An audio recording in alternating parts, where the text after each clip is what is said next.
नमस्कार साथियों, मैं doctor Ravikant, Nirankari MD child specialist. आज के इस वीडियो में हम बात करेंगे बच्चे के नॉर्मल डेवलपमेंट के बारे में। बच्चा कब बैठना सीखता है, कब खड़ा होना सीखता है, कब बच्चा चलने लगता है, कब सीढ़ियाँ चढ़ना सीखता है और कब सीढ़ियाँ उतरना सीखता है। इसी बीच एक सबसे ज़्यादा इम्पोर्टेंट बात जो पेरेंट्स के दिमाग में रहती है कि बच्चा हमारा चलना कब सीखेगा। क्योंकि कई बार क्या होता है कि वो अपने किसी रिश्तेदार से या किसी दोस्त से या फिर कहीं से ऐसी सुन लेते हैं कि हमारा बच्चा तो 10 महीने पर ही चलने लगा, या किसी ने बोल दिया कि हमारा बच्चा तो 9 महीने का ही था तो खड़ा होना सीख गया था, और वो फिर प्रेशर में आ जाते हैं कि हमारा बच्चा अभी क्यों नहीं खड़ा होता, क्यों नहीं चलता है। तो हमें पता होना चाहिए कि नॉर्मल एज क्या होती है बच्चे की खड़े होने की, चलने की, सीढ़ियाँ चढ़ने की, उतरने की, या फिर ट्राई साइकिल चलाने की नॉर्मल एज क्या होती है, बच्चा कब जंप करने लगता है। और इन्हीं सब के बीच एक बहुत इंपॉर्टेंट बात होती है वॉकर को लेकर के। जो बेबी वॉकर आते हैं, क्या वॉकर इस्तेमाल करने चाहिए, और अगर इस्तेमाल नहीं करने चाहिए तो फिर क्या आप इसके जगह यूज़ कर सकते हैं। क्या बेबी वॉकर से बच्चे को नुकसान हो सकता है, और बच्चे का जो चलने का जो सीखने का एक प्रोसीजर है, क्या वाकई में बेबी वॉकर से कुछ फ़ायदा होता है कि नहीं होता है। तो यही सारी चीज़ें हम इस वीडियो में जानेंगे। तो चलिए शुरू करते हैं आज का वीडियो। देखिए, जो नवजात शिशु होते हैं, सबसे पहले उनमें जो एक डेवलपमेंटल माइलस्टोन आता है वो 3 महीने की उम्र के आसपास बच्चे सबसे पहले अपनी गर्दन संभालना सीखते हैं। उससे जो छोटे बच्चे होते हैं, यानी कि 3 महीने से कम के, उनकी गर्दन खुद से वो नहीं संभाल पाते, इसलिए जब भी हम बच्चों को गोद लेते हैं तो गर्दन के नीचे हाथ लगाना होता है। तो जो 3 महीने का बच्चा होता है वो धीरे धीरे अपनी उसकी जो नेक की मसल्स होती हैं, मांसपेशियाँ होती हैं, वो इतनी मजबूत हो जाती है कि बच्चे अपने सर का वजन, अपनी गर्दन खुद से संभालना सीख जाता है। और 4 महीने आते आते वो इस चीज़ को पूरी तरह से अपने खुद से करने लगता है।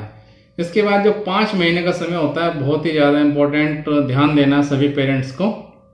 बच्चे पलटना सीख जाते हैं, रोल ओवर जिसको हम बोलते हैं, कि बच्चा अभी सीधा लेटा है, थोड़ी देर बाद आप देखेंगे उसने करवट ले लिया, और फिर धीरे धीरे बच्चा क्या होता है कि बैक टू एब्डोमेन, यानी कि सीधा लेट के फिर वापस अपनी पीठ के बल भी लेटना सीख जाते हैं। तो ये 4 से जो 6 महीने के बीच का समय होता है, उस समय बच्चे ये रोल ओवर करना यानी कि पलटना बच्चे सीख जाते हैं। तो उस समय बहुत ज़्यादा ध्यान देना होता है कि बेड पर बच्चे को किनारे के आसपास ना लेटाएं, या फिर किनारे के आसपास 2-3 पिलो रख करके हम उसको सेफ्टी के साथ ही बच्चे को बेड पर सुलाएं, लेटाएं, जिससे कि बच्चा अचानक से जग करके पलट करके अपने आप को चोट ना लगवा ले। इसके अलावा इसी एज के जो बच्चे होते हैं 5 महीने के आसपास के, वो अपने पैरों के साथ भी खेलना सीख जाते हैं। तो उसमें क्या करते हैं कि बच्चे अपना पैर पकड़ के अपने मुंह में उसका अंगूठा डालने की कोशिश करते हैं, तो उनके वो एक्टिविटी को एंजॉय भी बहुत करते हैं। तो एक नॉर्मल डेवलपमेंटल फिनोमिना होता है। इसके अलावा जो 6 महीने के बच्चे होते हैं, जिनका 6 महीना यानी कि कंप्लीट हो चुका है, वो बच्चे सहारे के साथ बैठना सीख जाते हैं, सिटिंग विद सपोर्ट, यानी कि आप उसके आसपास पिलोज लगाइए, या बच्चा अपने हाथ के सहारे से खुद बैठना सीख जाता है, यानी कि उसको सहारा चाहिए होता है। और एक चीज़ और होती है कि जब आप बच्चे को खड़ा करते हैं, उसके दोनों हाथ से पकड़ करके, या उसके अपर बॉडी को जब सपोर्ट करके आप पकड़ने की कोशिश करेंगे, तो बच्चा अपने पैरों के ऊपर अपना वजन टिकाने की कोशिश करता है, यानी कि अपना वेट को वो धीरे धीरे सपोर्ट करने लगता है। तो ये 6 महीने के आसपास की एक्टिविटी होती है, जिनके 6 महीने कंप्लीट हो गए, जो रनिंग 7 मंथ में होते हैं। जब बच्चा 8 महीने का आपका कंप्लीट हो जाता है, तो वो बिना सपोर्ट के, बिना सहारे के अपने सहारे से बैठने लगता है, यानी कि आप पिलो मत लगाइए, बच्चा अपने आप बैठना सीख जाता है। और बच्चा क्रॉलिंग भी करने लगता है। क्रॉलिंग क्या होता है कि बच्चा अपना जो बच्चे का पेट होता है, यानी एब्डोमेन होता है, वो बेड से या फर्श से, जहां भी वो बच्चा है जिस सरफेस पे, उससे टच करेगा, और उसी सरफेस पर वो धीरे धीरे आगे सरकेगा। उसको हम क्रॉलिंग बोलते हैं। क्रॉलिंग और क्रेपिंग में फर्क होता है। क्रेपिंग बाद में सीखता है, जिसमें बच्चा एब्डोमेन जो है सरफेस से ऊपर रखता है, तो उसके बारे में भी बताऊंगा।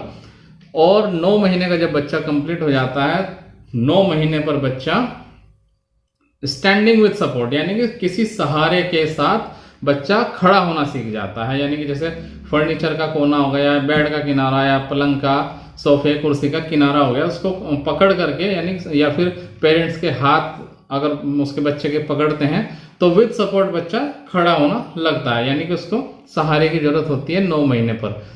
जब बच्चा 10 से 11 महीने के आसपास होता है, तो वो बच्चा क्या होता है कि खड़ा होना तो सहारे के साथ सीख गया, उसके साथ ही पकड़ करके चीज़ों को धीरे धीरे सरकने भी लगता है, खड़ा यानी कि स्टैंड वॉकिंग विद सपोर्ट भी सीख जाता है। जैसे बेड का किनारा पकड़ेगा बच्चा तो धीरे धीरे बेड के किनारे किनारे वो उसको पकड़ के सरकने भी लगेगा। तो ये एक्टिविटी बच्चा 10 से 11 महीने के आसपास सीखता है। जब बच्चा 12 महीने का यानी कि 1 साल का हो जाता है, उस समय बच्चा आपका क्रीपिंग सीख जाता है, यानी कि रेंगना सीख जाता है। जब बच्चा 13 महीने के आसपास हो जाता है, 13-14 महीने का, तो बच्चा अपने सहारे से चलना सीख जाता है।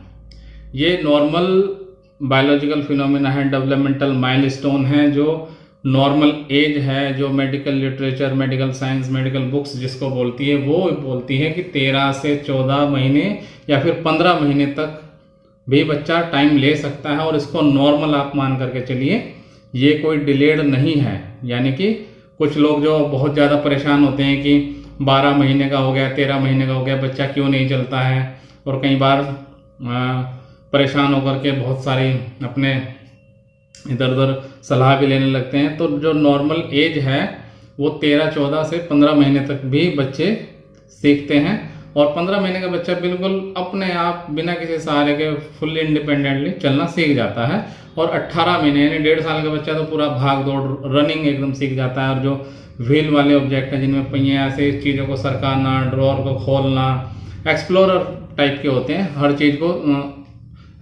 दौड़ दौड़ कर समझने लगते हैं कि कहाँ क्या है। और 2 साल का जब बच्चा आता है तो वो मतलब कि बैकवर्ड भी मूव करना सीख जाता है, सीधा चलना, उल्टा चलना, ये सारी चीज़ें सीख जाता है। इसके अलावा सीढ़ियाँ भी चढ़ने लगेगा, लेकिन सीढ़ियाँ चढ़ेगा बच्चा दोनों पैर एक स्टेट पर रखेगा, फिर ऊपर जाएगा, फिर दोनों पैर वहाँ जाएंगे। तो ये अल्टरनेट लेग्स यूज़ नहीं करता है, लेकिन सीढ़ियाँ चढ़ना सीख जाता है, लेकिन उतरना नहीं आता है इस एज पर बच्चे को। तो जो 3 साल के आसपास बच्चे होते हैं वो ट्राईसाइकिल चलाने लगते हैं और अल्टरनेट लेग्स यूज करके सीढ़ी पर चढ़ने लगते हैं, और 4 साल के बच्चे इंडिपेंडेंटली सीढ़ी से उतरना भी सीख जाते हैं। तो इस एज के हिसाब से अगर हम बच्चों का ध्यान रखेंगे तो बच्चों को भी हम ज़्यादा सही तरीके से समझ पाएंगे और डेवलपमेंट में उनकी हेल्प भी कर पाएंगे। और अब बात करते हैं वॉकर की। क्या वॉकर हमें यूज़ करना चाहिए कि नहीं यूज़ करना चाहिए? देखिए, पेरेंट्स को लगता है कि अगर हम वॉकर बच्चे को जल्दी ला करके दे देंगे, 6-7 महीने पर ही हम बच्चे को वॉकर में बिठाने लगेंगे तो शायद हमारा बच्चा जल्दी चलना सीख जाएगा, जबकि ये बिल्कुल भी सच नहीं है।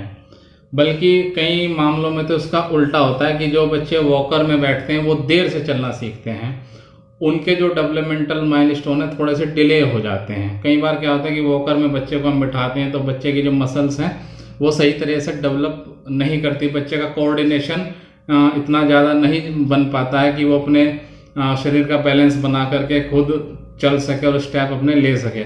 तो कई बार वॉकर से बच्चे देर से चलना सीखते हैं, और इसके अलावा वॉकर से कई बार इंजरीज होने का भी खतरा रहता है, क्योंकि व्हील्ड ऑब्जेक्ट होता है, उसमें बच्चा पुश करके उसको कहीं भी ले जा सकता है, कुछ गलत चीज़ें छू सकता है, शार्प ऑब्जेक्ट या ठंडी गर्म कोई चीज़ ऐसी हाथ लगा सकता है, या फिर सीढ़ियों पर भी हमें बच्चे का ध्यान रखना होता है, आसपास कहीं पानी है, लिक्विड है, तो वो सब बच्चे को इतनी समझ नहीं होती। तो अगर आप वॉकर में बच्चे को बैठा भी रहे हैं तो आपको कंटिन्यूस उसकी ऑब्जर्वेशन जरूरी है, कंटिन्यूस देखना जरूरी है। ये नहीं कि वॉकर में आप बैठा करके बच्चे को भूल जाएं। लेकिन बहुत ज़्यादा इससे आपके बच्चे को चलने में कोई बहुत ज़्यादा हेल्प नहीं मिलेगी, बच्चा खुद से ही अपने डेवलपमेंट के हिसाब से चलना सीखेगा। बल्कि बेहतर ये होता है कि बच्चे का अगर फर्श पर ऐसे ही छोड़ते हैं, बच्चा क्रीपिंग करता है, या बच्चे के आप हाथ पकड़ करके उसको चलाने की कोशिश करते हैं, सिखाते हैं, या बच्चा खुद किसी ऑब्जेक्ट को पकड़ करके चारपाई के किनारा या फर्नीचर का किनारा पकड़ करके खड़ा होता है, चलता है, तो उस मेथड से बच्चे ज़्यादा जल्दी चलना सीखते हैं और उनकी मसल्स भी सही तरीके से डेवलप होती हैं। क्योंकि देखिए, जो चलने का प्रोसीजर है उसमें सिर्फ ये नहीं कि बच्चे को वॉकर में हम छोड़ दें, उससे क्या होता है कि बच्चे के जो लोअर लेग्स हैं वो कई बार ज़मीन को सही तरीके से टच भी नहीं करते हैं, और जो चलने का जो प्रोसीजर है वो अपर लेग्स और हिप्स और अपना पूरा बॉडी का बैलेंस, इन सारी चीज़ों से मिल करके बना है। बच्चा किसी चीज़ को पकड़ के पुल टू स्टैंड होता है और फिर वो अपना बैलेंस करता है, फिर स्टेप आगे लेता है, तो ये चलने का एक प्रोसीजर बच्चा सीखता है। लेकिन वॉकर में ऐसा नहीं हो पाता है। वॉकर की जगह आप बच्चे के लिए बेबी एक्टिविटी सेंटर्स यूज़ कर सकते हैं या स्टैंडर्ड्स यूज़ कर सकते हैं जिसमें बच्चा खड़ा होकर के खेल सकता है। यानी कि होगा तो वो वॉकर जैसा ही बेबी एक्टिविटी सेंटर, लेकिन उसमें पहिया नहीं होगा, नीचे व्हील्स नहीं होगा, बच्चा उसको सरका के कहीं खुद से लेकर के नहीं जा पाएगा। तो उसमें आप कुछ देर के लिए बच्चे को छोड़ सकते हैं जिसमें बच्चा खेल सकता है या कुछ अपना 10-15 मिनट का अपना टाइम स्पेंड कर सकता है। तो बेबी एक्टिविटी सेंटर के तौर पर इसको यूज किया जा सकता है, लेकिन उसमें व्हील्स यानी कि पहिए नहीं होने चाहिए, क्योंकि इससे बच्चे को नुकसान हो सकता है, वो कहीं भी उसको पुश करके ले जा सकता है। तो इन चीज़ों का आप ध्यान रखेंगे तो बच्चा भी आपका सुरक्षित रहेगा और सही समय पर अपनी सारी एक्टिविटीज़ वो करना सीख जाएगा।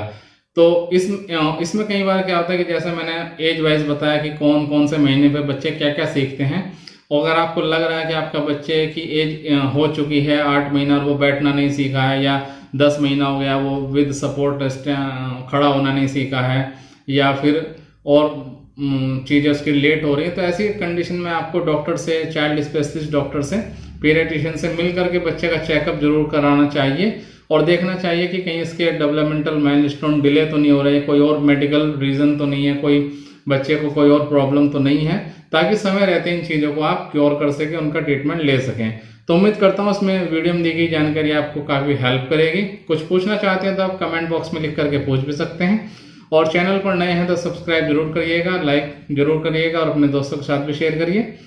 और वीडियो पूरा देखने के लिए धन्यवाद।